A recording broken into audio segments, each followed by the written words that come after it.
Lors d'une nuit de gala où la vanité se déguise en charité, un accident place un agent d'entretien au centre de l'attention. En acceptant un défi humiliant, il plonge toute la salle dans le silence grâce à une performance révélant un passé oublié. Ce qui avait commencé comme une moquerie devient un réveil collectif, et la musique devient le pont entre deux mondes qui ne se seraient jamais rencontrés. Avant de commencer cette histoire, n'oubliez pas de vous abonner à notre chaîne, de laisser un j'aime sur la vidéo, ce qui est très important pour nous, et dites-nous depuis quelle ville vous écoutez cette histoire. La nuit de septembre à Paris charriait cet air dense et chaud qui précède habituellement les orages d'automne. Au 23e étage de l'hôtel Palais-Royal, au cœur de l'avenue des Champs-Élysées, le salon d'honneur resplendissait sous les lumières de 3 énormes lustres en cristal importé. C'était le gala annuel de la Fondation L'Espoir Doré, l'un des événements sociaux les plus exclusifs de la ville, où l'élite parisienne se réunissait pour célébrer sa propre générosité au nom de causes que beaucoup ne parvenaient même pas à prononcer correctement. Gabriel Dubois poussait son chariot de nettoyage dans les couloirs adjacents au salon principal, se déplaçant avec la précision silencieuse de celui qui a appris à être invisible. Ses 32 ans paraissaient plus marqués par une mélancolie qu'il portait sur ses épaules courbées et dans son regard toujours baissé. L'uniforme bleu marine était impeccable, repassé avec le même soin qu'il consacrait à tout dans sa vie depuis que la musique en était sortie. 3 ans à travailler, dans cet hôtel, 3 ans à observer le monde doré des autres, à travers des vitres qu'il ne parvenait jamais à traverser. Tandis qu'il ramassait les coupes de champagne abandonnées sur les petites tables du hall, Gabriel pouvait entendre les bribes de conversation qui s'échappaient du salon principal. Des discussions sur les actions en bourse se mêlaient au ragot sur qui portait quel créateur, tandis que le son des talons hauts sur le marbre italien créait une bande-son constante de superficialité. Il connaissait bien cet univers, non pas en tant que participant, mais en tant qu'observateur forcé. Il savait que, derrière les sourires étudiés et les salutations effusives, la plupart de ces personnes étaient là par obligation sociale, pour le réseautage ou simplement pour exhiber leurs dernières acquisitions de luxe. Il était presque minuit quand elle apparut. Isabelle Beaumont descendait l'escalier principal comme une reine dans son propre royaume. À 28 ans, elle était la fille cadette et la plus gâtée de l'Empire Beaumont, un conglomérat qui englobait tout, des entreprises de construction aux chaînes de télévision. Sa robe rouge sang, création exclusive d'un atelier parisien, coûtait plus que ce que Gabriel gagnait en 2 ans. Les émeraudes à son cou avaient appartenu à son arrière-grand-mère, et les chaussures Louboutin avaient été choisies spécifiquement pour s'assortir au vernis de ses ongles parfaitement manucurés l'après-midi même. Isabelle ne marchait pas, elle glissait. Chaque mouvement était calculé pour produire un impact. Chaque sourire était stratégiquement dirigé vers les caméras qui la suivaient. En tant que principale hôtesse de la soirée et héritière de l'un des noms les plus influents du pays, elle savait exactement le pouvoir qu'elle exerçait sur cet environnement. Les hommes interrompaient leur conversation pour la saluer, les femmes feignaient de ne pas remarquer sa robe tout en notant secrètement chaque détail pour en discuter plus tard. Elle était le centre absolu de cet univers, et elle le savait. Gabriel ramassait quelques coupes sur la table près de l'entrée du salon quand il sentit l'agitation augmenter autour de lui. Il sut qu'elle était arrivée avant même de lever les yeux. Il y avait quelque chose dans le changement de l'air, dans la façon dont les conversations s'intensifiaient puis baissaient de ton, comme si tout le monde était attiré par un aimant invisible. Quand il osa enfin regarder en direction de l'escalier, il vit Isabelle saluer le maire et son épouse, riant de quelque chose qu'elle ne trouvait manifestement pas drôle, posant pour des photos qui apparaîtraient dans les pages mondaines de tous les journaux le lendemain matin. L'accident se produisit comme ces moments se produisent toujours lorsque le destin décide que 2 vies doivent se croiser, même si aucune d'elles n'y est préparée. Gabriel avait fini de ramasser les coupes d'une table et se dirigeait discrètement vers la sortie de service quand Isabelle, dans une conversation animée avec un groupe d'hommes d'affaires au sujet d'une nouvelle campagne publicitaire, gesticula de manière plus expansive que d'habitude. Son bras droit, orné d'un bracelet en diamant qui reflétait les lumières du lustre, heurta directement le chariot que Gabriel poussait. L'impact ne fut pas violent, mais il fut suffisant pour que la coupe de champagne qu'elle tenait dans sa main gauche se renverse entièrement sur le devant de sa robe exclusive. Le silence qui s'ensuivit fut assourdissant. Isabelle baissa les yeux, voyant le liquide doré couler sur le tissu rouge, créant une tache sombre qui s'étalait comme une souillure sur sa perfection. Pendant un instant, son visage n'exprima que de la surprise, comme si elle ne parvenait pas à comprendre que quelque chose avait échappé à son contrôle. Mais lorsque ses yeux se levèrent et rencontrèrent ceux de Gabriel, qui s'était arrêté à côté du chariot avec une expression d'horreur sur le visage, la surprise se transforma rapidement en quelque chose de bien plus sombre. La fureur d'Isabelle ne fut pas immédiate. Elle monta comme une tempête qui se forme à l'horizon avant de tout dévaster sur son passage.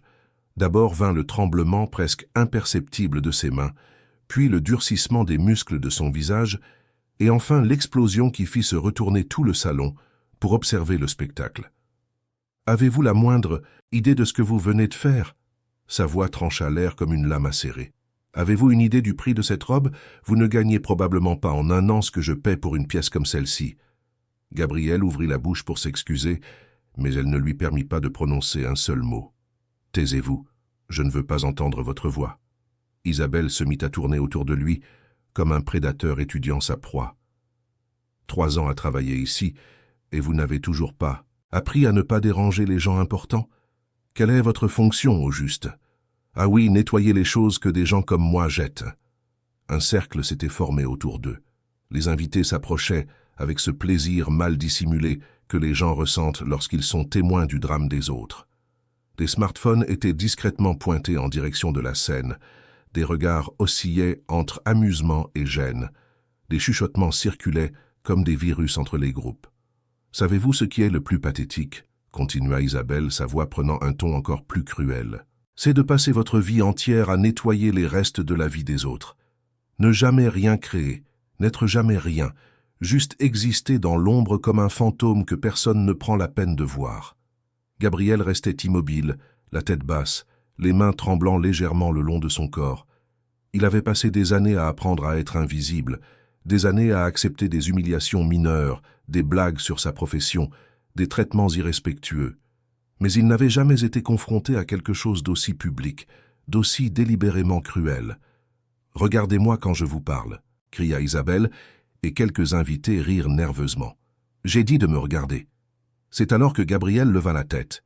Ses yeux, d'un brun profond, qui rappelait le bois ancien poli par le temps, rencontrèrent les siens pour la première fois. Et pendant un instant, Isabelle hésita. Il y avait quelque chose dans ce regard qu'elle n'attendait pas, une profondeur qui contrastait avec l'image de simplicité qu'elle s'était faite de lui. Mais l'hésitation ne dura que quelques secondes. « Savez-vous jouer d'autre chose que du ballet ?» demanda-t-elle, et sa voix portait maintenant une malice qui fit reculer quelques invités. « Parce que je vois ce piano là-bas dans le coin, et j'ai une proposition à vous faire. » Gabrielle suivit son regard jusqu'à l'endroit qu'elle désignait. Dans le coin le plus noble du salon se trouvait un piano à queue Steinway, une magnifique pièce d'ébène polie qui reflétait les lumières du lustre comme un miroir noir. C'était le genre d'instrument qu'il n'avait pas vu de près depuis 3 ans, le genre d'instrument qu'il connaissait autrefois aussi intimement que sa propre respiration. « Si vous parvenez à jouer de ce piano mieux qu'un professionnel, » annonça Isabelle, à voix haute, s'assurant que tout le monde puisse entendre, « je vous épouse. Mais si vous échouez, comme c'est évident que vous allez échouer, je veux que vous vous agenouilliez ici, devant tout le monde, et que vous vous excusiez non seulement d'avoir ruiné ma robe, mais aussi d'oser respirer le même air que des gens comme nous. » La proposition fut accueillie par des éclats de rire qui résonnèrent dans le salon comme des vagues se brisant contre des rochers. C'était clairement une blague cruelle, une façon d'humilier encore plus profondément cet homme qui avait osé troubler sa soirée parfaite. Certaines personnes sortirent ouvertement leur smartphone, impatientes d'enregistrer le moment où l'agent d'entretien se ridiculiserait en essayant de jouer du piano. Gabriel resta immobile pendant de longues secondes, digérant la proposition. Ses yeux se tournèrent à nouveau vers le piano, et quelque chose changea dans son expression.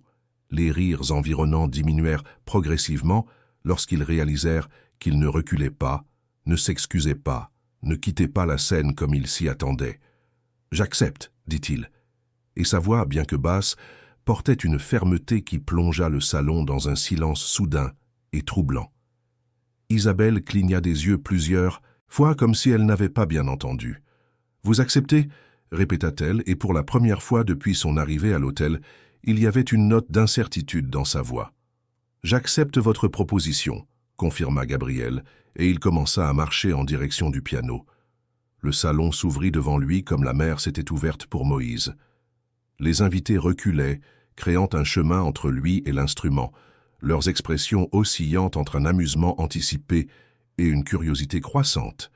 Certains filmaient déjà, d'autres chuchotaient des paris sur le temps qu'ils mettraient à abandonner, mais tous, absolument tous, avaient les yeux fixés sur cet homme en uniforme bleu marine qui marchait d'un pas déterminé vers le piano d'un demi-million d'euros. Gabriel s'arrêta devant le Steinway et, pendant un instant, le contempla simplement. Il passa les doigts sur la surface polie du couvercle, sentant la texture familière du bois noble. C'était comme retrouver un vieil amour, quelqu'un que vous n'aviez pas vu depuis des années, mais dont vous connaissiez encore chaque détail, chaque imperfection, chaque particularité. Il tira le tabouret, ajusta la hauteur avec des mouvements qui révélaient une familiarité suspecte avec des instruments de ce calibre, et s'assit. Ses mains planèrent au-dessus des touches pendant un instant, et le salon tout entier retint son souffle. Gabriel ferma les yeux, prit une profonde inspiration et commença à jouer. Les premières notes de Clair de Lune, de Debussy, s'écoulèrent de ses doigts comme de l'eau pure dévalant une montagne. Il n'y avait aucune hésitation, aucune rusticité, rien qui ne suggère un amateur essayant d'impressionner. Chaque note était placée avec une précision mathématique et une sensibilité artistique. Chaque phrase musicale se déroulait avec le naturel de celui qui était né pour cela. L'effet dans le salon fut immédiat et dévastateur. Les conversations cessèrent complètement. Les smartphones furent baissés. Les sourires ironiques s'effacèrent des visages comme la neige fondant au soleil. Ce qu'ils entendaient n'était pas seulement de la musique, c'était de l'art pur. C'était la voix de l'âme humaine parlant à travers 88 touches d'ivoire et d'ébène. Isabelle, qui s'était préparée à un nouvel éclat de rire aux dépens de l'homme qui avait ruiné sa robe, sentit ses jambes flageoler. Elle connaissait la musique, avait étudié le piano dans son enfance comme toute jeune fille de bonne famille, avait assisté à des concerts à Vienne et à Salzbourg, savait distinguer la technique de l'amateurisme. Et ce qu'elle entendait n'avait rien d'amateur. Gabriel passa de Debussy à Chopin, son nocturne en mi bémol majeur, s'écoulant comme une confession chuchotée à l'oreille de chaque personne présente. Ses mains dansaient sur les touches avec une élégance qui semblait défier la gravité. Ses doigts trouvaient chaque note avec la précision d'un horloger suisse et la passion d'un poète amoureux. C'est alors que quelqu'un dans la foule murmura ce que tout le monde pensait. « Mon Dieu, qui est cet homme ?» La question résonna dans le salon comme un chuchotement qui se transforma rapidement en un murmure collectif. Gabriel continuait de jouer, complètement absorbé par la musique, comme si les 3 dernières années de silence forcé étaient purgées de son âme à travers ses notes. Ses mains se déplaçaient sur les touches avec une familiarité qui allait au-delà de la technique, une intimité que seules des années de dévouement absolu peuvent procurer. Dans le public improvisé, un homme aux cheveux grisonnants et aux lunettes à monture dorée s'approcha lentement du piano. Le docteur Henri Pascal était le critique musical le plus respecté du pays, chroniqueur pour Le Monde depuis plus de 20 ans, et n'avait été invité à l'événement que par courtoisie sociale. Sa présence était protocolaire, une façon pour la fondation L'Espoir Doré de montrer qu'elle avait des contacts dans toutes les sphères culturelles de la ville. Il avait passé toute la soirée à s'ennuyer, parlant de vin avec des hommes d'affaires qui ne savaient pas distinguer un Bordeaux d'un Chianti quand ce son inattendu avait capté son attention. Pascal s'arrêta à seulement 2 mètres du piano, son expression passant progressivement de la curiosité à l'incrédulité, et enfin à une reconnaissance qui le laissa visiblement secoué. Il connaissait ce style, cette technique, cette façon particulière de faire chanter les notes au lieu de simplement les faire sonner. C'était une signature musicale qu'il n'avait pas entendue depuis exactement 3 ans et demi. Gabriel termina le nocturne de Chopin et, sans pause, enchaîna avec la sonate au clair de lune de Beethoven. Pas le premier mouvement doux que tout le monde connaît, mais le 3e mouvement, techniquement dévastateur, une pièce qui sépare les pianistes amateurs des véritables virtuoses. Ses mains volèrent sur le clavier à une vitesse qui défiait la physique, chaque note cristalline et précise, construisant des couches de complexité qui faisaient sonner le piano comme un orchestre entier. Isabelle s'était également approchée, son visage un masque de confusion et de quelque chose qui commençait à ressembler à de la peur. Pas une peur physique, mais la peur primale de découvrir que le monde n'est pas exactement comme on a toujours pensé qu'il était. Elle avait humilié cet homme publiquement, s'était moquée de son existence, avait tourné sa profession en dérision. Et maintenant, elle découvrait qu'il jouait du piano mieux que n'importe qui qu'elle avait engagé pour ses événements privés. « Ce n'est pas possible », murmura-t-elle pour elle-même, mais sa voix fut entendue par plusieurs personnes autour. « Comment un agent d'entretien peut-il jouer comme ça ?» La question d'Isabelle fut répondue par le docteur Pascal, qui s'était approché encore plus et observait maintenant Gabriel avec un mélange d'admiration et de mélancolie. « Parce que ce n'est pas un agent d'entretien, dit Pascal, sa voix chargée d'une émotion qui fit tourner plusieurs têtes dans sa direction. C'est Gabriel Dubois, le prodige qui a disparu de la scène il y a 3 ans. Le jeune homme que les critiques européens appelaient le nouveau Horowitz, le pianiste qui a rempli la salle Pleyel à 26 ans et a reçu une ovation de 15 minutes. Le silence qui suivit fut si profond que le bruit de la climatisation centrale de l'hôtel parut assourdissant. Peu à peu, les pièces du puzzle commencèrent à s'assembler dans l'esprit des présents. Certains se souvenaient vaguement du nom, d'autres se rappelaient avoir lu des articles sur le jeune phénomène français qui conquérait le monde de la musique classique. Mais tous se souvenaient de ce qui s'était passé ensuite. L'accident, chuchota une femme dans la foule, et le mot se propagea comme un virus parmi les invités. Gabriel termina Beethoven, et ses mains restèrent suspendues au-dessus des touches un instant, comme s'il se souvenait lui-même de qui il avait été. Quand il se tourna enfin sur le tabouret pour faire face au public, ses yeux brillaient d'un mélange de larmes contenues et d'une dignité qui avait été enterrée pendant 3 ans, d'humiliation silencieuse. Le docteur Pascal fut le premier à rompre le silence. « Gabriel, dit-il en s'approchant les bras tendus. « Mon Dieu, Gabriel, où étiez-vous pendant toutes ces années? Le monde de la musique a pleuré votre absence. Vos enregistrements passent, encore sur les radios classiques. Vos vidéos sont encore vues des millions de fois sur Internet. Vous avez simplement disparu. » Gabriel se leva lentement du tabouret, encore en train de réaliser qu'il avait été reconnu. Pendant 3 ans, il s'était caché derrière des uniformes et des chariots de nettoyage, se construisant une identité complètement nouvelle, une vie où personne n'attendait de lui autre chose qu'une efficacité silencieuse. Et maintenant, en quelques minutes, cette façade soigneusement construite s'était effondrée. « Docteur Pascal, » dit Gabriel, et sa voix portait une fatigue qui semblait venir de bien plus loin que 3 ans de travail physique. « Je ne m'attendais pas à être reconnu. »« Reconnu ? Mon garçon, votre talent est inimitable. Vous pouvez changer de vêtements, vous pouvez changer de profession, vous pouvez changer de vie, mais vous ne pouvez pas changer l'âme. Et votre âme a toujours parlé à travers la musique. » Isabelle observait l'échange avec un sentiment croissant de nausée.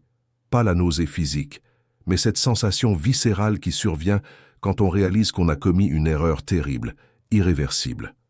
Elle avait humilié publiquement l'un des plus grands talents musicaux du pays. Elle s'était moquée d'un homme dont l'art était célébré internationalement, et elle l'avait fait devant des caméras, des smartphones, des gens qui répandraient certainement l'histoire bien au-delà de ce salon. « Je ne comprends pas, » dit-elle, sa voix plus faible qu'auparavant. « Si vous étiez... Pourquoi travaillez-vous ici? Pourquoi nettoyez-vous des toilettes au lieu de jouer dans des salles de concert ?» Gabriel se tourna vers elle, et pour la première fois depuis le début de l'incident, elle vit autre chose que de la soumission dans ses yeux. Il y avait de la douleur. Une douleur, profonde et ancienne, mais aussi une force qu'elle n'avait pas perçue auparavant. « Parce que parfois la vie vous brise d'une manière qui vous empêche d'être celui que vous étiez, » répondit-il, et sa voix portait une honnêteté brutale qui trancha l'air comme une confession. « Parce que parfois vous perdez tout ce que vous aimez en une seule nuit, et quand vous vous réveillez le lendemain matin, vous découvrez que vous ne savez plus qui vous êtes. » Le docteur Pascal connaissait l'histoire, bien sûr. Tout le monde dans le monde de la musique classique la connaissait. Dans la nuit du 15 mars, 3 ans plus tôt, Gabriel venait de signer un contrat millionnaire avec une maison de disques allemande. Il rentrait chez lui après une célébration lorsque le chauffeur d'un camion, qui avait trop bu, grilla un feu rouge sur le boulevard périphérique. La voiture des parents de Gabriel fut percutée de plein fouet. Ils moururent sur le coup. Gabriel survécut avec des blessures légères, mais avec des plaies à l'âme qui se révélèrent bien plus profondes. Il découvrit que son père, à son insu, avait hypothéqué la maison familiale pour financer sa carrière musicale. Il découvrit que sa mère avait vendu ses propres bijoux pour payer ses études au conservatoire. Et il découvrit que sans leur présence pour témoigner de sa musique, jouer du piano était devenu une torture émotionnelle insupportable. « Vous avez tout vendu », dit le docteur Pascal, non pas comme une question, mais comme la confirmation de quelque chose qu'il savait déjà. Gabriel hocha la tête. « Le piano, les contrats, l'appartement, j'ai utilisé l'argent pour payer les dettes que mes parents avaient contractées pour moi. Et quand il ne me restait que de quoi payer un mois de loyer dans une chambre, en banlieue, j'ai décidé que Gabriel Dubois, le pianiste, était mort avec eux cette nuit-là. » La confession frappa le salon comme une bombe émotionnelle. Quelques femmes portèrent la main à leur poitrine. Quelques hommes détournèrent le regard, gênés. L'histoire qu'ils entendaient n'était pas le genre de drame glamour qui divertissait habituellement leurs soirées mondaines. C'était une douleur réelle, une perte réelle, un type de souffrance que la plupart de ces personnes ne connaissaient qu'à travers les films ou les livres. Isabelle sentit quelque chose se briser dans sa poitrine. Toute sa vie, elle n'avait connu qu'une version de la réalité où les gens étaient divisés en catégories simples. Ceux qui commandaient et ceux qui obéissaient, ceux qui étaient nés pour briller et ceux qui étaient nés pour servir. Elle n'avait jamais envisagé que quelqu'un puisse transiter entre ces mondes, que quelqu'un puisse tomber de l'un à l'autre en raison de circonstances indépendantes de sa volonté. « Vous auriez pu recommencer », dit-elle, sa voix maintenant chargée d'une urgence qu'elle-même ne comprenait pas entièrement. « Vous auriez pu rejouer, trouver d'autres agents, d'autres contrats. » Gabriel sourit, mais c'était un sourire triste, chargé d'une sagesse qui ne vient que de la perte absolue. « Vous ne comprenez pas comment fonctionne le deuil, n'est-ce pas ?» répondit-il avec douceur. « Quand vous perdez les personnes que vous aimez le plus, surtout quand vous sentez que votre ambition a contribué à cette perte, la musique n'est plus de la musique. C'est de la culpabilité transformée en son. Chaque note que vous jouez porte le poids de tous les choix que vous avez faits, de tous les sacrifices que vous avez permis aux autres de faire pour vous. » Il se dirigea vers l'une des grandes fenêtres qui donnaient sur l'avenue des Champs-Élysées, observant les lumières de la ville qui ne dort jamais, les voitures qui passaient 23 étages plus bas, comme des points lumineux en mouvement. Pendant 2 ans, je ne pouvais même pas écouter de la musique à la radio sans avoir des crises de panique. Alors j'ai trouvé ce travail, où le bruit constant des machines de nettoyage étouffait tout son qui pourrait me rappeler le passé, où je pouvais être invisible, où personne n'attendait de moi que je sois extraordinaire, où je pouvais simplement exister sans être un génie, sans être un prodige, sans être rien, d'autre qu'un homme qui nettoyait ce que les autres salissaient. Le docteur Pascal s'approcha, posant une main douce sur l'épaule de Gabriel. « Mais vous êtes toujours extraordinaire, mon garçon. Ce que nous venons d'entendre le prouve. Un talent comme le vôtre ne disparaît pas, ne meurt pas. Il peut hiberner, se cacher, mais il remonte toujours à la surface quand il trouve le bon moment. » Gabriel se tourna pour regarder à nouveau le salon. Les invités observèrent la scène avec un mélange de fascination et de malaise. Certains semblaient sincèrement touchés par l'histoire, d'autres calculaient clairement comment cette information pourrait être utilisée dans de futures conversations mondaines. Mais tous, absolument tous, le voyaient maintenant d'une manière complètement différente. « Et quel serait le bon moment ?» demanda Gabriel, adressant la question autant au docteur Pascal qu'à Isabelle, qui s'était approchée silencieusement pendant la conversation. Isabelle, qui avait passé toute la soirée à être le centre de l'attention, se sentait maintenant complètement perdue. Sa colère initiale s'était évaporée, remplacée par une confusion profonde sur qui elle était et comment elle était devenue le genre de personne capable d'humilier quelqu'un publiquement. En regardant Gabriel, en voyant la dignité avec laquelle il portait sa douleur, elle commença à tout remettre en question sur sa propre vie. « Je ne sais pas quel est le bon moment, » dit-elle, sa voix à peine plus qu'un murmure. « Mais je sais que je dois m'excuser. Pas seulement auprès de vous, mais auprès de tout le monde ici, parce que ce que j'ai fait ce soir, la façon dont je vous ai traité, Cela en dit beaucoup plus sur qui je suis que sur qui vous êtes. » Gabriel l'étudia un instant, cherchant des signes de sincérité dans ses paroles. Pendant 3 ans, il avait été invisible pour des gens comme elle. Il avait nettoyé les toilettes qu'elles utilisaient, ramassé les verres qu'elles laissaient derrière elles, écouté leurs conversations sur des problèmes dont la résolution coûtait plus d'argent qu'il n'en gagnait en 1 an. Et maintenant, l'une d'elles s'excusait. « Vos excuses sont acceptées, » dit-il finalement. « Mais j'ai une condition. » Isabelle cligna des yeux plusieurs fois, surprise. Elle s'était attendue à ce qu'il accepte simplement ses excuses et que la soirée reprenne son cours normal, avec elle essayant de minimiser les dommages à sa réputation et lui retournant à son chariot de nettoyage. Elle ne s'était pas attendue à des conditions.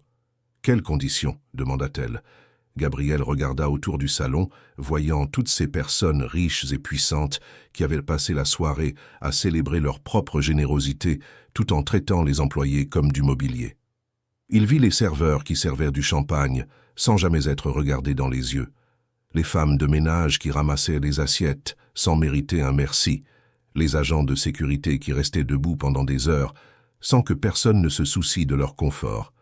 « Je veux que vous appreniez à voir les gens, » dit-il, sa voix gagnant une force qui fit tourner plusieurs têtes. « Je veux que vous compreniez que chaque personne qui travaille dans cet hôtel, qui sert à vos événements, qui nettoie votre maison, a une histoire, a des rêves, des pertes, une dignité.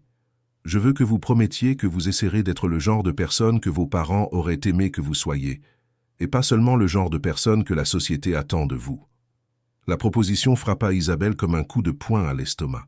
Elle s'était attendue à ce qu'il demande de l'argent, ou une chance de revenir à la musique, ou une sorte d'avantage personnel. Elle ne s'était pas attendue à ce qu'il la mette au défi de devenir une meilleure personne. « Et si je fais ça, » dit-elle lentement, « que ferez-vous » Gabriel sourit pour la première fois depuis le début de la soirée, un sourire sincère qui transforma complètement son visage. « Je recommencerai à jouer du piano. » La promesse flottait dans l'air du salon comme un défi tangible que tout le monde pouvait sentir. Gabriel avait placé Isabelle devant un miroir qu'elle n'avait jamais été forcée de regarder, et maintenant, elle se voyait reflétée non pas comme l'héritière puissante et admirée qu'elle avait toujours cru être, mais comme quelqu'un qui avait complètement perdu le contact avec sa propre humanité. Le docteur Pascal observait l'échange avec l'intérêt de celui qui avait été témoin de nombreuses transformations humaines au cours de ces décennies à couvrir le monde artistique. Il savait que des moments comme celui-ci étaient rares, lorsque 2 personnes se rencontrent à un point d'inflexion qui peut les changer toutes les deux pour toujours. Il y avait quelque chose dans la tension entre Gabriel et Isabelle qui rappelait les grands duos musicaux où 2 voix distinctes créent une harmonie inattendue. « Vous acceptez ?»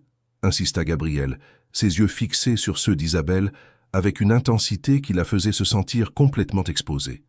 Isabelle regarda autour du salon, voyant pour la première fois, voyant vraiment, les employés qui circulaient parmi les invités. Il y avait Marie, la serveuse de 50 ans qui travaillait là depuis 15 ans et dont elle n'avait jamais pris la peine d'apprendre le nom. Il y avait Jean, l'agent de sécurité, qui restait debout pendant 8 heures d'affilée pour s'assurer que des gens comme elle se sentent en sécurité. Il y avait Carla, la coordinatrice d'événements qui avait passé 3 semaines à organiser chaque détail de cette soirée pour que tout paraisse sans effort pour les invités. « J'accepte », dit-elle, et les mots sortirent de sa bouche avant que son esprit n'ait eu le temps de les censurer. « Mais je ne sais pas comment commencer. Je ne sais pas comment être différente de ce que j'ai toujours été. » Gabriel s'approcha d'elle, et pour la première fois depuis leur rencontre, elle ne se sentit ni supérieure ni inférieure à lui. Ils étaient simplement debout, 2 êtres humains essayant de comprendre comment naviguer un moment qui les avait tous 2 changés de manière irrévocable. « Personne ne naît en sachant comment être une bonne personne, » dit-il gentiment. « C'est quelque chose qu'on apprend en essayant, en se trompant, en essayant à nouveau. La différence, c'est de vouloir apprendre. » Isabelle hocha la tête, sentant des larmes se former dans ses yeux pour la première fois depuis des années. Elle avait construit toute sa vie autour de l'idée que montrer sa vulnérabilité était un signe de faiblesse, qu'une Beaumont ne montrait jamais de doute ou d'insécurité. Mais là, devant un homme qui avait tout perdu et qui conservait pourtant sa dignité, elle commença à se demander si la vraie force n'était pas exactement le contraire de ce qu'elle avait toujours pensé. C'est alors que quelque chose d'extraordinaire se produisit. Au lieu d'essayer de cacher ses larmes ou de se retirer discrètement pour sauver les apparences, Isabelle se tourna vers le salon et demanda l'attention de tous. « S'il vous plaît, dit-elle, sa voix tremblante mais ferme, j'aimerais vous parler. » Les conversations cessèrent, progressivement.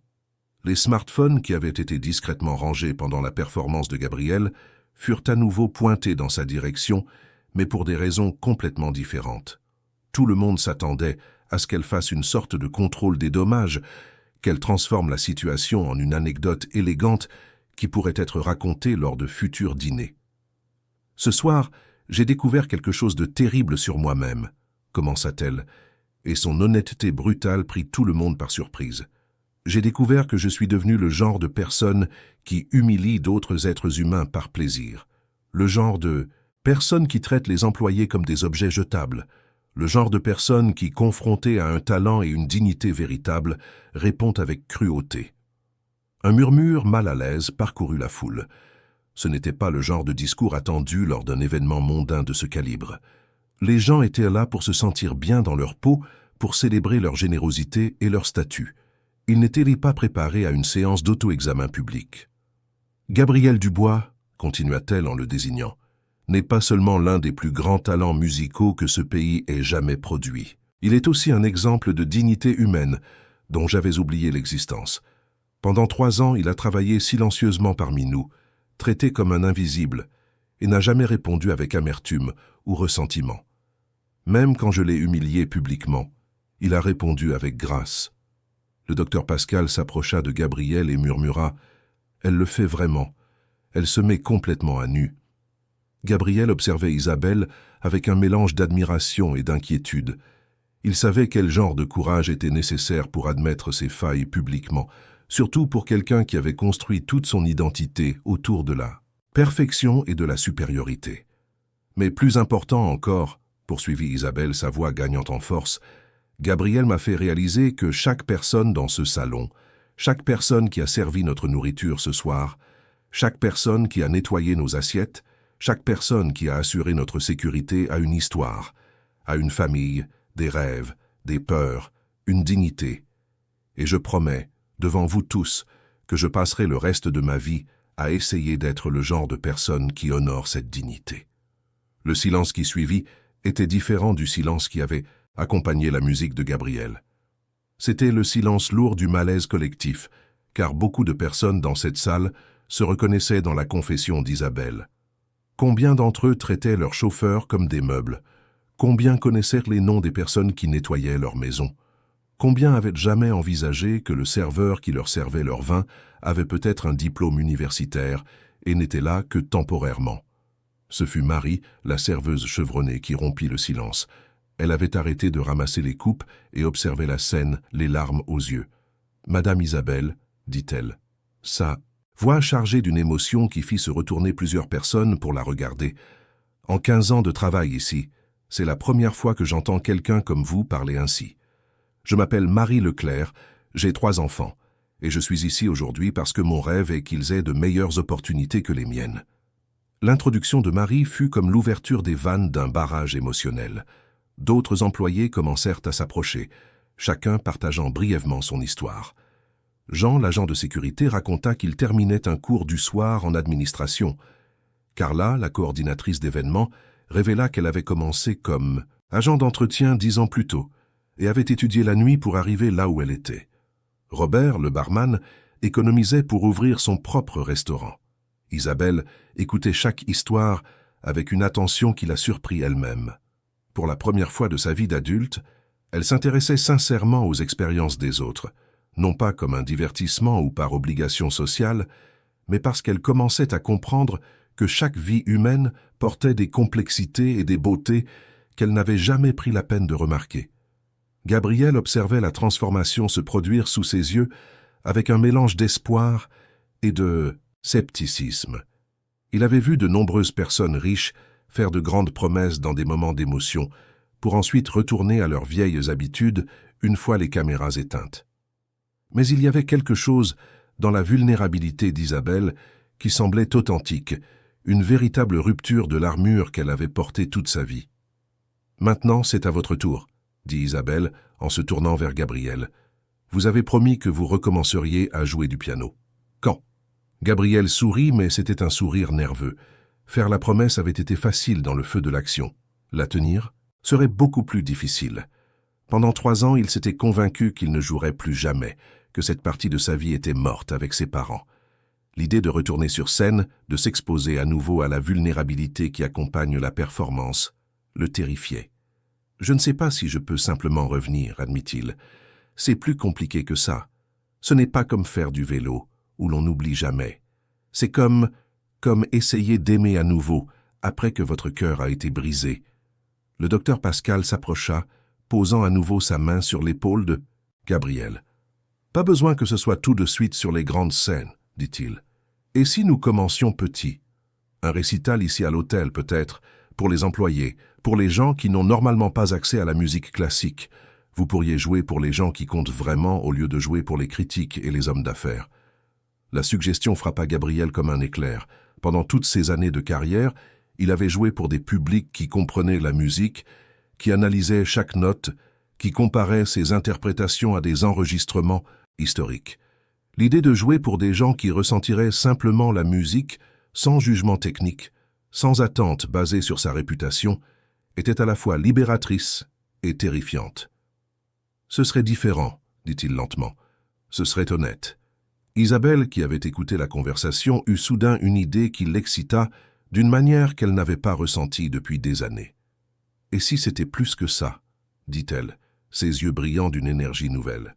« Et si nous créions quelque chose de permanent, un programme où vous deux, Gabriel et le docteur Pascal, organiseriez des concerts mensuels ici à l'hôtel, mais pas pour l'élite sociale.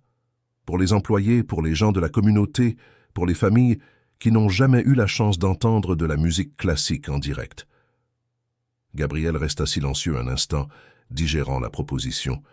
Il y avait quelque chose de profondément séduisant dans l'idée d'utiliser sa musique pour créer des ponts au lieu de divisions, pour démocratiser quelque chose qui avait toujours été le territoire exclusif de l'élite culturelle. « Et vous ?» demanda-t-il à Isabelle. « Quel serait votre rôle dans tout ça ?» Isabelle hésita.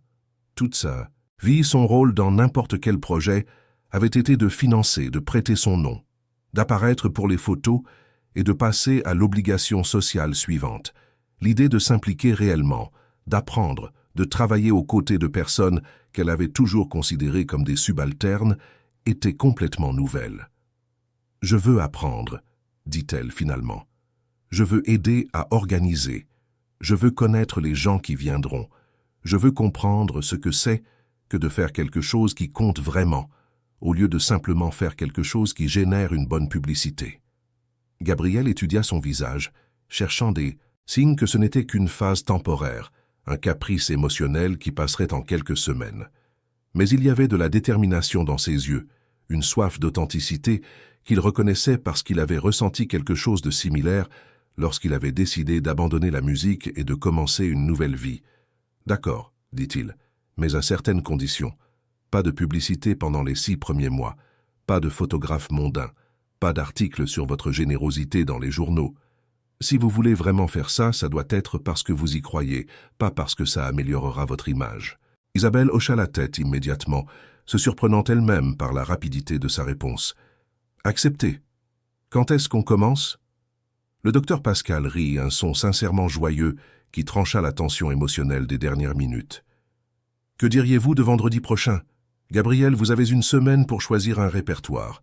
Isabelle, vous avez une semaine pour découvrir comment parler aux gens ordinaires sans paraître condescendante. Et moi, je vais passer la semaine à appeler tous mes contacts dans le monde de la musique pour répandre la nouvelle que Gabriel Dubois est de retour. » Gabriel sentit un mélange de panique et d'excitation. Une semaine pour se préparer à rejouer devant un public. Une semaine pour affronter les démons qu'il avait évités pendant 3 ans. Une semaine pour découvrir s'il avait encore le courage d'être à nouveau vulnérable. « Et l'hôtel ?» demanda soudain Isabelle. « Je dois parler à la direction, réserver le salon d'honneur, organiser les chaises. »« Laissez-moi m'en occuper, » dit une voix derrière eux. C'était Charles Martin, le directeur général de l'hôtel, qui avait observé toute l'interaction des dernières minutes. « Madame Isabelle, si vous voulez vraiment faire cela, le Palais Royal est honoré de vous accueillir, sans aucun frais. » Isabelle se tourna vers lui, surprise. Durant toutes les années où elle avait fréquenté l'hôtel, elle n'avait jamais eu de vraie conversation avec la direction. Ils communiquaient toujours par l'intermédiaire d'assistants et de coordinateurs.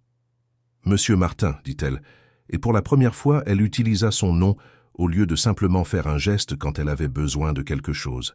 « Merci, cela signifie beaucoup. » Charles sourit, un sourire qui portait des années de professionnalisme forcé, qui était enfin remplacé par quelque chose de sincère. « En fait, Madame Isabelle, beaucoup de nos employés sont des musiciens, des artistes, des étudiants. Ce sera un honneur pour eux d'avoir la chance d'écouter quelqu'un du calibre de Monsieur Dubois. » Gabriel regarda autour du salon, voyant les employés qui étaient encore là, observant la conversation avec un intérêt croissant. Pour la première fois en 3 ans, il ne se sentait pas invisible. Il ne se sentait ni supérieur ni inférieur à personne. Il se sentait simplement humain, connecté, faisant partie de quelque chose de plus grand que sa propre douleur. « 1 semaine, murmura-t-il pour lui-même. « Dans 1 semaine, je jouerai à nouveau. » Et pour la première fois depuis l'accident, l'idée ne le terrifiait pas complètement. La semaine qui suivit fut la plus intense que Gabriel et Isabelle aient vécue depuis des années. Pour Gabriel, chaque matin apportait le poids de la décision qu'il avait prise, mêlée à une anxiété qui grandissait à mesure que le vendredi approchait. Il avait demandé un congé à l'hôtel, prétextant des raisons personnelles, et passait ses après-midi dans le petit conservatoire public de Montmartre, où il avait obtenu l'accès à un piano ancien, mais bien accordé. Rejouer n'était pas comme remonter sur un vélo, comme il avait craint que les gens puissent le penser.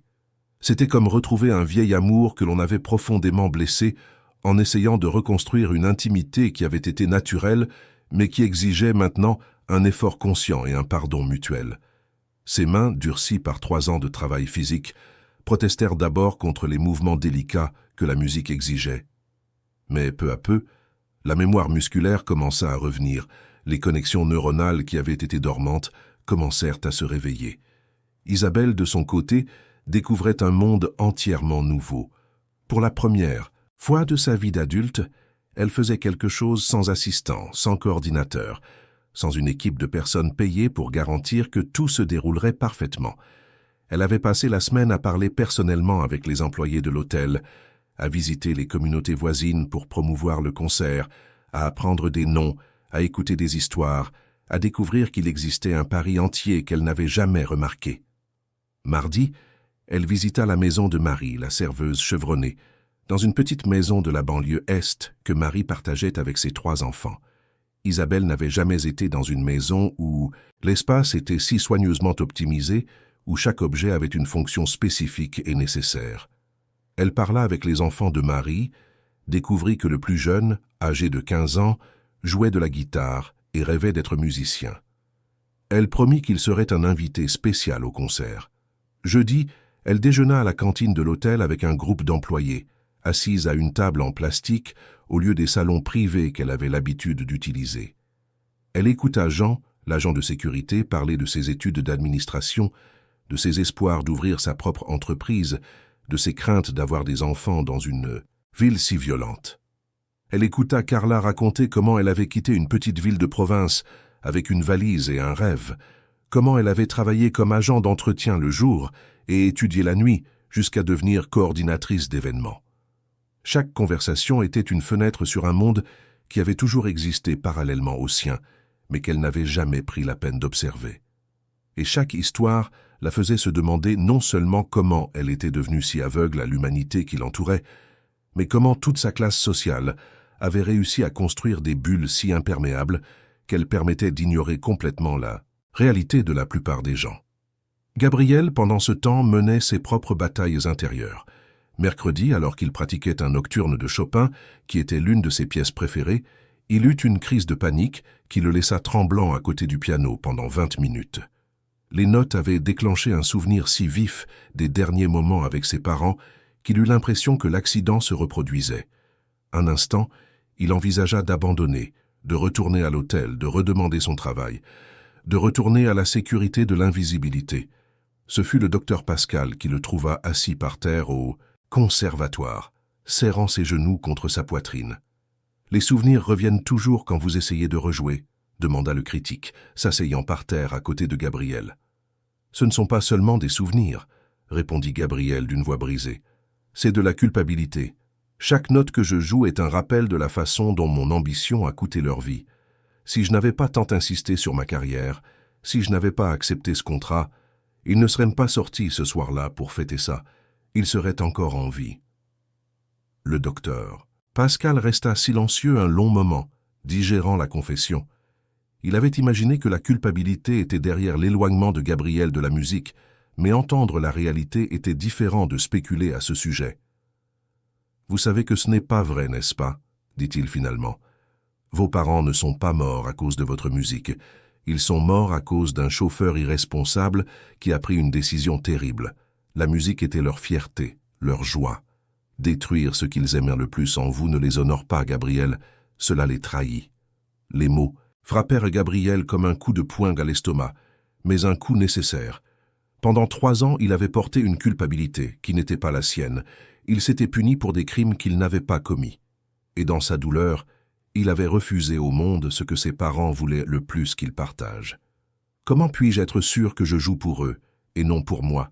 demanda Gabriel. « Parce que vendredi, vous jouerez pour des gens qui n'ont jamais eu la chance d'entendre une musique comme la vôtre. Vous jouerez pour honorer non seulement la mémoire de vos parents, mais aussi l'humanité de chaque personne qui sera dans ce public. Ce n'est pas de l'ambition, Gabriel, c'est de l'amour transformé en art. » Vendredi, le salon d'honneur de l'Hôtel Palais Royal était méconnaissable. Les tables rondes et les décorations élaborées avaient été remplacées par de simples rangées de chaises. Il n'y avait pas de fleurs coûteuses, ni de lustres spéciaux, juste un piano Steinway au centre et un éclairage doux qui créait une atmosphère intime et accueillante. Isabelle avait insisté pour que tout soit simple, que rien ne détourne l'attention de la musique ou ne crée de barrière entre l'artiste et le public. Le public qui commença à arriver à 18h était différent de tout ce que ce salon avait jamais connu. Il y avait des employés de l'hôtel vêtus de leurs habits du week-end, des familles de la communauté voisine qui avaient découvert l'événement par le bouche à oreille, des étudiants en musique d'école publique que le docteur Pascal avait contactés, des personnes âgées qui vivaient seules et avaient rarement l'occasion de sortir. Marie arriva avec ses 3 enfants, le plus jeune portant sa guitare dans un étui usé. Jean amena sa femme et sa petite fille. Carla vint accompagnée de sa mère qui avait fait le voyage de la province spécialement pour l'occasion. Charles, le directeur, était présent avec toute sa famille, y compris son père retraité, qui avait été ouvrier pendant 40 ans et n'avait jamais entendu de musique classique en direct. Isabelle accueillit chaque personne à l'entrée, non pas comme une hôtesse distante, mais comme quelqu'un de sincèrement intéressé à connaître les personnes présentes. Elle avait appris des noms pendant la semaine, se souvenait des détails des conversations qu'elle avait eues, posait des questions sur les enfants, les études et les rêves. Pour la première fois de sa vie, elle était elle-même, au lieu de jouer une version soigneusement construite, de ce qu'elle pensait devoir être. Gabriel arriva à 19h précise, 20 minutes avant le début prévu. Il portait une simple chemise et un pantalon noir, rien des tenues élégantes qu'il avait l'habitude de porter lors de ses concerts passés. Quand il entra dans le salon et vit les gens discuter avec animation, les enfants courir entre les chaises, le son des rires sincères remplir l'atmosphère, il ressentit une paix qu'il n'avait pas connue depuis des années. « Nerveux ?» demanda Isabelle en s'approchant de lui. « Moins que je ne l'imaginais, » répondit Gabriel, et c'était vrai. Il y avait de l'anxiété, bien sûr, mais pas la terreur paralysante qu'il avait attendue. Ces gens n'étaient pas là pour le juger techniquement ou comparer sa performance à des enregistrements célèbres.